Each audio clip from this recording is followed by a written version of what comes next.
بیٹی وہ نعمت ہے کہ جب حضرت فاطمہ رضی اللہ تعالیٰ عنہا تشریف لاتی تھیں تو اللہ کے محبوب صلی اللہ علیہ وآلہ وسلم بھی استقبال کو اٹھ کھڑے ہوتے تھے کہ میری بیٹی آئی ہے۔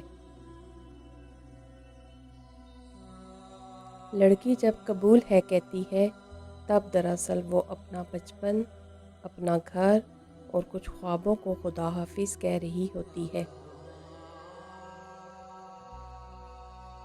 بیٹے اگر اولاد نرینہ ہوتے ہیں تو بیٹیاں بھی اولاد نگینہ ہوتی ہیں، اور ان نگینوں کو ٹھیس نہیں لگنی چاہیے، وہ اپنی ہوں یا پرائی۔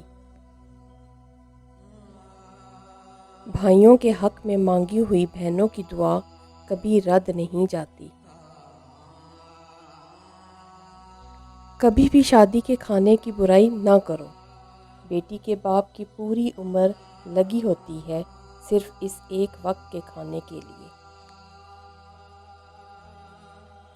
بیٹیاں تو بابا کی شہزادیاں ہوتی ہیں اور بیٹے ماں کے۔ ضروری نہیں روشنیاں چراغوں سے ہی ہوں، بیٹیاں بھی گھروں میں اجالا کرتی ہیں۔ ایک بیٹی کے لیے بہت فخر کی بات ہوتی ہے کہ جب کوئی کہتا ہے یہ تو بالکل اپنے باپ پہ گئی ہے۔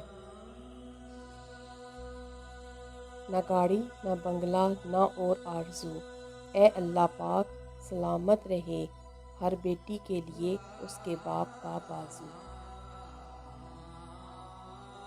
لڑکی ہونا کوئی آسان بات نہیں جو خود کے گھر میں بھی پرائی ہوتی ہے۔ باپ کا بس چلے تو اپنی بیٹی کی زندگی کے سارے کانٹے چن کر پھول بچھا دے۔